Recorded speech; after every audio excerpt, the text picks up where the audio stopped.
TCC 1270 Sois Jésus Cam. TCC 1270 Pourquoi Jésus est venu. Cher Père, nous te disons merci pour cette opportunité et la proportion de regarder dans ta parole. Nous invitons l'enseignant de l'Église, le Saint-Esprit d'accomplir son ministère comme nous nous assemblons. Seigneur, nous te demandons d'oindre la parole qui sort de ma bouche pour qu'elle trouve des racines dans les cœurs de toute personne qui va l'écouter. Père, je te prie pour l'illumination, la révélation, la compréhension dans la pensée de tous ceux qui vont l'écouter. Seigneur, je te remercie de m'avoir fait ministre du Nouveau Testament et je te dis merci pour le succès de ce message du fait que le Saint-Esprit est l'enseignant. Merci Seigneur, cela ne dépend pas de moi mais tout dépend de toi, et tu es fidèle. Nous te donnons la louange et te rendons grâce dans le nom de ton Fils Jésus-Christ. Amen. Gloire à Dieu. Nous venons de terminer une série sur qui est Jésus selon les témoins oculaires, les personnes qui a marché et parlé avec Jésus quand il était sur terre. Ce soir, nous commençons une série sur pourquoi Jésus est venu dans ce monde. Comprendre pourquoi Jésus est venu est tout aussi important que de savoir qui il est.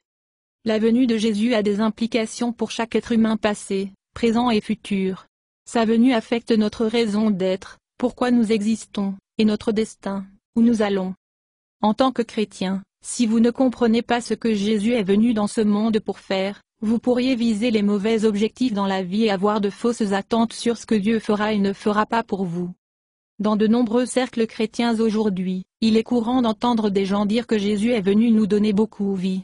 Par cela, il signifie que Jésus est venu pour que nous puissions accomplir notre destin, faire quelque chose de significatif, avancer dans une carrière, expérimenter la meilleure vie, à offrir tout ce qui nous rend heureux. Comme preuve que Jésus veut que nous vivions la meilleure vie possible, beaucoup de gens citent cette déclaration faite par Jésus: « Je suis venu afin que vous puissiez avoir la vie, et l'avoir plus abondamment. » Jean 10 verset 10. Mais, lorsque des personnes sincères rencontrent un problème après l'autre, et sont accablées par les difficultés et corvées de la vie, beaucoup luttent avec des questions: où est la vie abondante? Qu'est-ce que je fais de mal? Dieu est-il en colère contre moi? D'autres finissent par être en colère contre Dieu lorsque la vie ne va pas comme ils le pensaient et ils n'obtiennent pas la bénédiction à laquelle ils s'attendaient. Mais le succès dans cette vie est-il ce que Jésus voulait dire par sa déclaration sur une vie abondante? Est-ce ce que les premiers témoins oculaires croyaient que Jésus voulait dire? Est-ce le message que les apôtres ont proclamé lorsqu'ils sont sortis pour raconter le monde sur Jésus? Nous allons répondre à certaines de ces questions au cours des prochaines semaines.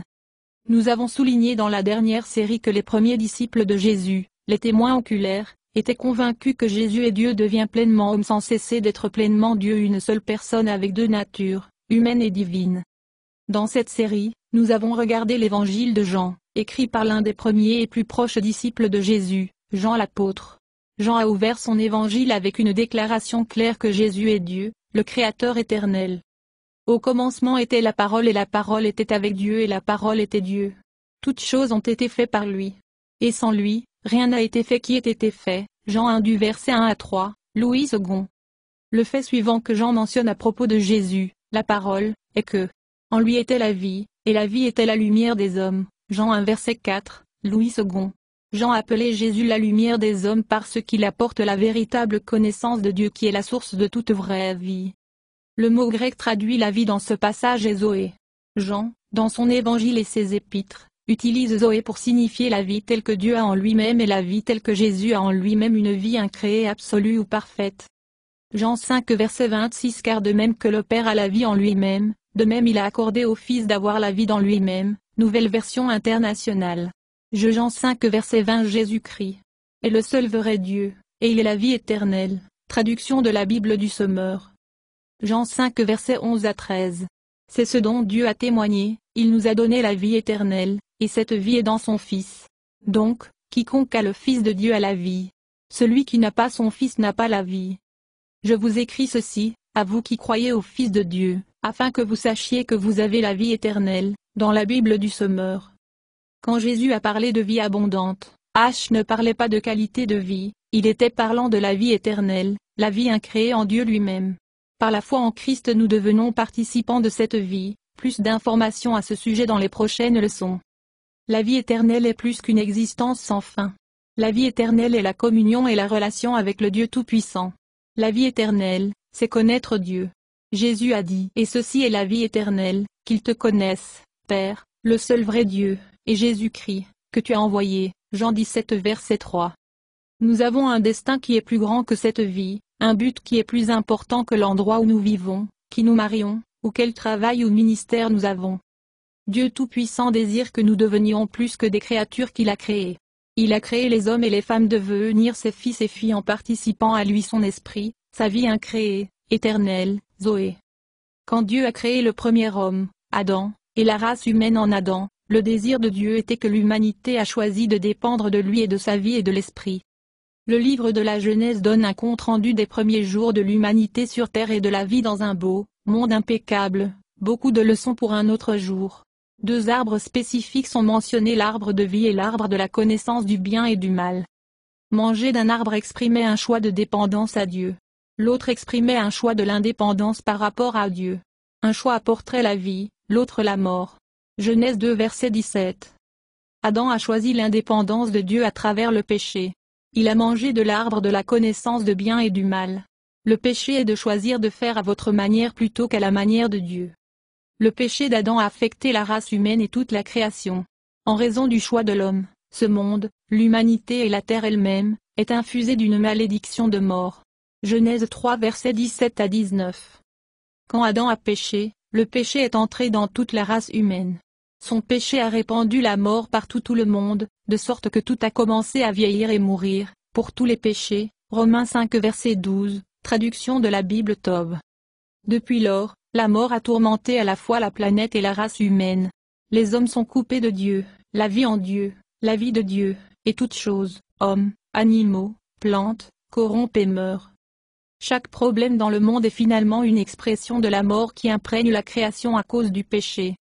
Jésus est venu dans ce monde pour s'offrir en sacrifice pour le péché du monde et ainsi ouvrir la voie pour tous ceux qui croient en lui d'être restaurés à Dieu, d'être restaurés à la vie, par la foi en lui.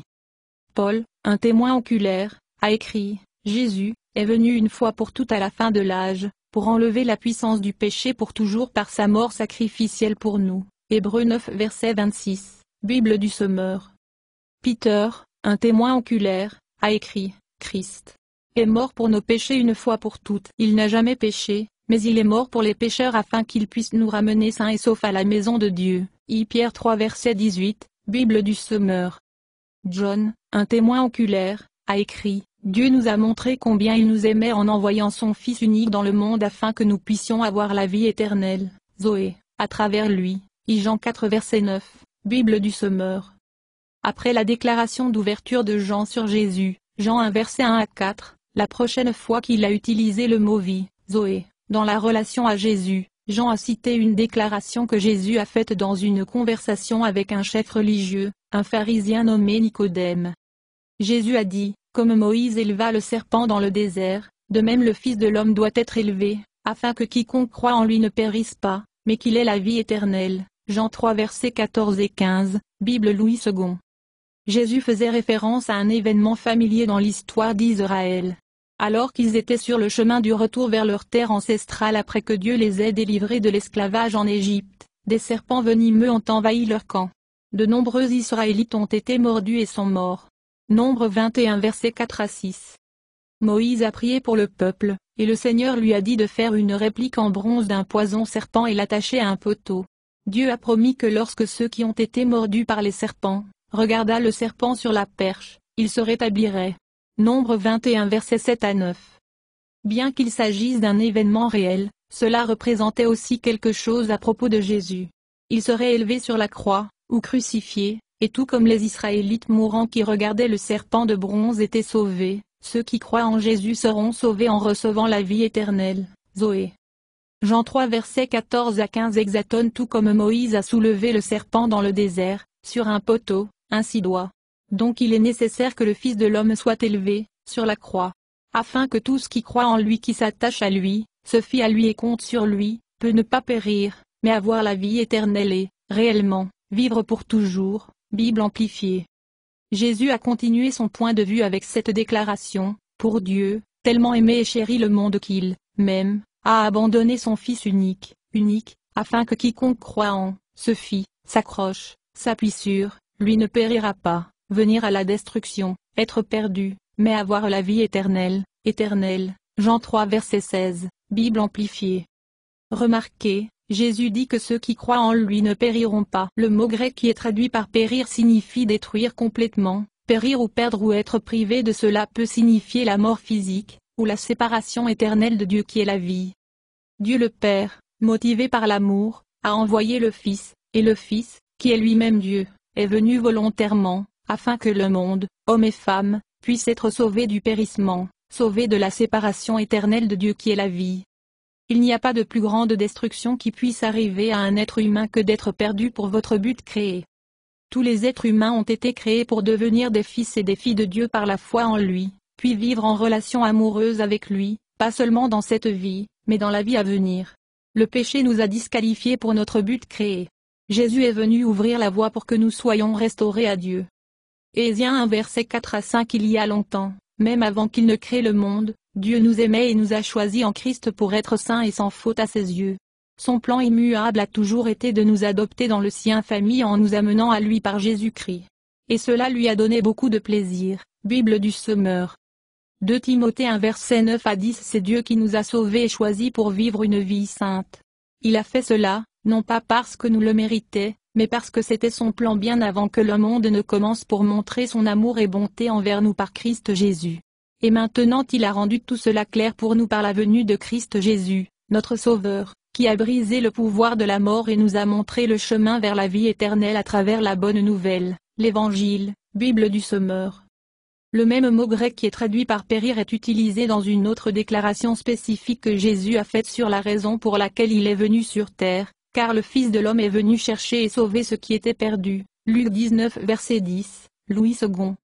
Jésus a fait cette déclaration peu de temps avant la crucifixion, lorsqu'il se rendait à Jérusalem pour la finale fois.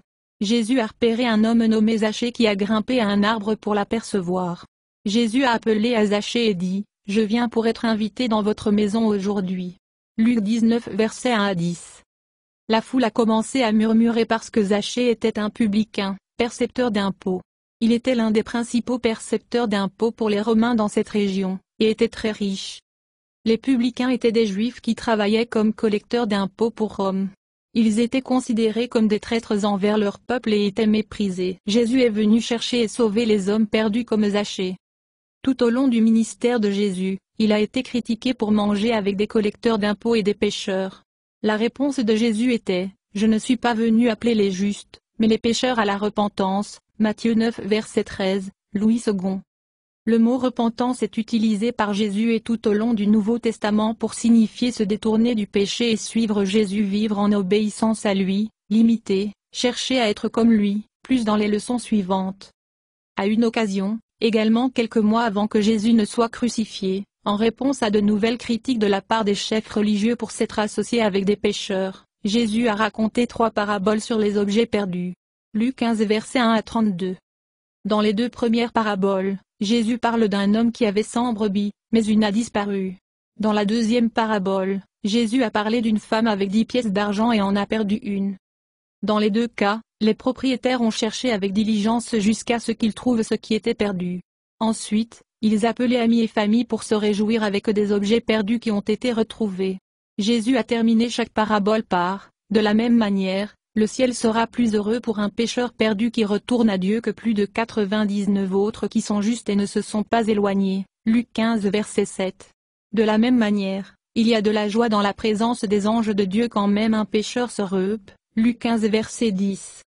Ensuite, Jésus a raconté une parabole à propos d'un fils perdu. Le fils a pris son héritage de son père, a quitté la maison, et a dépensé tout l'argent pour une vie sauvage et exubérante. Pendant une période de famine, le fils s'est retrouvé dans une porcherie, mangeant de la nourriture pour porcs. À ce moment-là, il est revenu à lui et est retourné chez son père. Le fils a réalisé qu'il avait péché contre le ciel, Dieu Tout-Puissant, et son père, son semblable. Luc 15 versets 11 à 21. Le père a accueilli le fils à la maison puis a célébré avec une fête joyeuse. Nous célébrons ce jour heureux, car mon fils était mort et est maintenant revenu à la vie. Il était perdu, mais maintenant il est trouvé. Alors la fête a commencé. Luc 15 verset 24, Bible du Semeur. Notez que ces objets, le mouton, la pièce de monnaie, le fils, étaient précieux pour leur propriétaire. Les articles n'ont pas perdu leur valeur pour leur propriétaire lorsqu'ils ont été perdus, Mais cette valeur pourrait être réalisée par le propriétaire jusqu'à ce que les articles soient trouvés. Notez que ces articles ne pouvaient pas remplir leur objectif créé alors qu'ils étaient perdus. Perdu est le même mot utilisé lorsque Jésus a dit que Dieu aimait tellement le monde qu'il a donné son Fils ainsi que quiconque se confie en lui ne périsse pas mais ait la vie éternelle. Jésus a raconté cette parabole pour illustrer le fait que les hommes perdus ont de la valeur pour Dieu. Jésus est venu ouvrir la voie pour les hommes pécheurs et d'être restaurés à leur Créateur et à leur but créé. Remarquez un point de plus dans la parabole à propos du fils perdu. Une fois que le fils était vraiment désolé pour son péché et est rentré à la maison, il y a eu un processus de nettoyage et de restauration. Luc 15 verset 22 Mais son père dit au serviteur, vite, apportez la plus belle robe dans la maison et mettez-la sur lui. Obtenez une bague pour son doigt et des sandales pour ses pieds. Bible du Semeur. Ceux qui ont entendu Jésus parler et étaient familiers avec l'Ancien Testament ont reconnu qu'échanger de vêtements signifiait enlever le péché. Zacharie 3 verset 4. Le public savait aussi que les anneaux étaient donnés aux hommes comme une marque de dignité et d'honneur, et les chaussures étaient un symbole de la liberté, les chaussures étaient prises aux prisonniers. Il y a beaucoup de symbolisme dans cela. Le point pour nous est que bien que ce sale, puant méchant fils s'était vraiment repenti et était revenu à la maison de son père, un processus de nettoyage et de restauration était nécessaire pour le transformer en un fils apte à vivre dans la maison de son père. Jésus est venu pour ouvrir la voie aux hommes et femmes pécheurs afin qu'ils soient transformés en fils saints et justes de Dieu. L'apôtre Paul, dans le contexte de Dieu appelant les gens selon son dessein pour eux, a écrit, « Car Dieu connaissait d'avance son peuple, et il l'a choisi pour qu'il devienne comme son fils, afin que son fils soit le premier-né, avec beaucoup de frères. » Romains 8 verset 29, Bible du Semeur. Notre but, notre destin est de devenir des fils et des filles qui sont comme Jésus, conformes à son image, semblables au Christ dans son caractère fils et filles qui sont saints et justes dans tous leurs motifs, pensées, paroles et actions tout comme Jésus, le Fils parfait, l'est. Paul a écrit, « Jésus s'est donné lui-même pour nous afin de nous racheter de toute action sans foi ni loi, et de purifier pour lui-même un peuple pour sa propre possession, zélé pour les bonnes actions. » Tite 2 verset 14, selon la New American Standard Bible, NASB. Une vie abondante est en train d'être restaurée à notre but créé en devenant un participant de l'Esprit et de la vie de Dieu, et ensuite, par l'Esprit de Dieu en nous, étant conformé à l'image du Christ devenant semblable au Christ dans caractère, un fils ou une fille qui plaît pleinement à notre Père Dieu. Conclusion. Chaque être humain veut savoir pourquoi nous sommes ici et quel est le destin et notre but. Pour répondre correctement à ces questions, vous devez commencer par Dieu votre Créateur et son plan et but. Il n'existe pas pour nous. Nous existons pour lui. Révélation 4 verset 11 Tu es digne, ô Seigneur notre Dieu, de recevoir gloire, honneur et pouvoir. Car tu as tout créé, et c'est pour ton plaisir qu'ils existent et ont été créés. Bible du Semeur. Notre but, notre destinée est d'être transformés en fils et filles saints et justes de Dieu par son esprit et vie, fils et filles qui se glorifient pleinement pour lui dans chaque pensée, parole et acte. Jésus est venu dans ce monde pour rendre possible cette restauration et transformation. Beaucoup plus la semaine prochaine. Ma prière est que par ces leçons chacun de nous sera inspiré pour marcher comme Jésus a marché. Laissez Jésus vous faire confiance à travers sa parole, la Bible. Merci Seigneur pour votre merveilleuse parole que tu as choisie pour que ça passe par moi. Merci Seigneur de choisir des fils et des filles d'être conformes à l'image de Jésus-Christ et d'être faits comme tes enfants en caractère et en puissance, pour tout ce qu'on entend. Que cette leçon puisse nous donner le désir de rechercher et de grandir en Jésus-Christ dans cet endroit. Seigneur, nous vous remercions et nous vous servons sur votre scène. Notre désir c'est de demeurer en toi au nom de ton Fils Jésus-Christ. Amen. Louez le Seigneur, louez le Seigneur.